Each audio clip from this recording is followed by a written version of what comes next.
Welcome to Fabric Monday.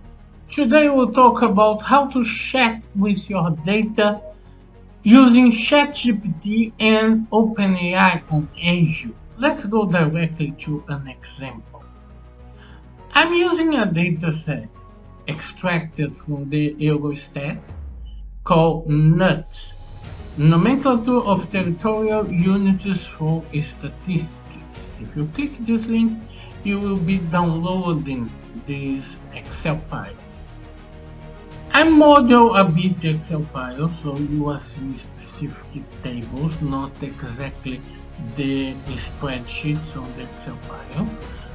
So you can see here countries, major regions, basic regions, and specific regions. This is a hierarchy of regions on this dataset.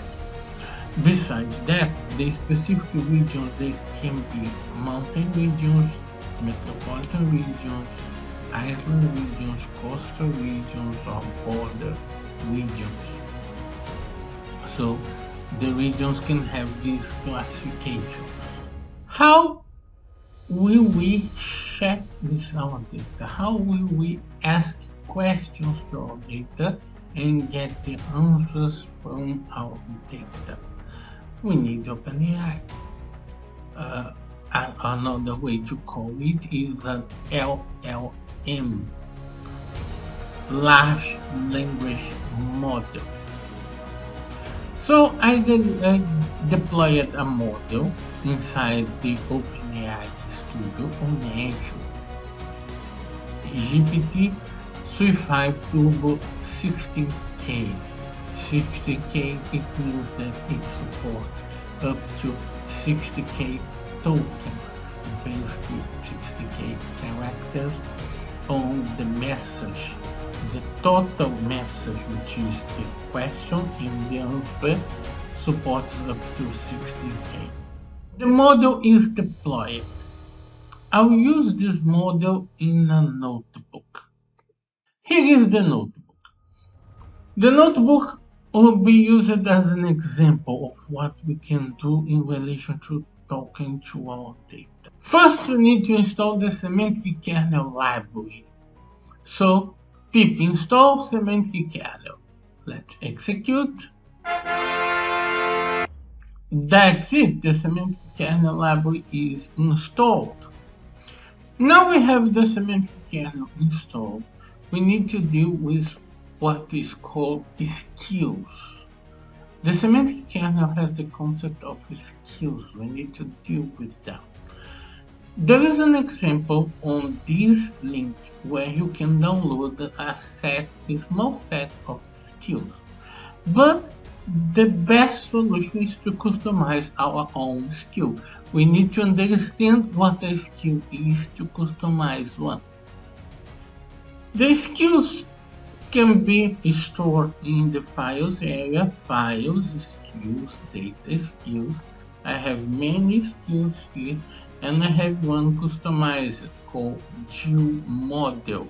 This skill Geo model is customized. What the skill is in fact. Let's take a look on the files of this skill. There are two files. One txt file and one config.json file, two files. And the txt file is basically what is called a system prompt. When we work with OpenAI in Azure, we have two kinds of prompts. We have the questions that we make directly to the OpenAI, what are called user questions, and we have a system prompt. The system prompt guides the OpenAI model about how to answer the question. And in a skill on the semantic model, we can use a system prompt which describes the data modeling that we have on our database and how we would like the semantic model, the OpenAI, to answer the question. So I'm describing the entire model of tables here. I'm making a full description of the model of the tables. And we have a config JSON. What's important in relation to this config JSON is the max tokens. When I first got hands on these files, the max token was with 16,000. Okay, the model supports 16,000, but for the semantic model, this parameter max token is the number of tokens that you get as a reply. So if you put 60,000 as a reply, you don't have enough characters to describe your model. So you need to reduce the number of max tokens to be able to describe your model on the skill, on the token. So I reduced that parameter on the config JSON. Let's proceed with our code. I need to make the connection with the deployed model, the OpenAI. To make the connection, we use the keys and endpoints. I need to get one of the keys of OpenAI and get the endpoint. Which endpoint? In this case, I'll get the language endpoint to chat with OpenAI. I prepare some variables. I start the kernel of the semantic model, add the chat stats to the kernel. I define the folder where these skills are located, and let's execute. That's it. This is a preparation of our semantic model kernel. Let's start to make questions to the semantic model. I need to load the skill, load the skills, and prepare a variable with the questions, pointing to the data source and pointing to the question. Then I use skill dot invoke async and pass the context variable with the question. I will receive as a result the SQL statement that I need to use to get this answer. List the total of islands by country. Let's execute this. This is the SQL query.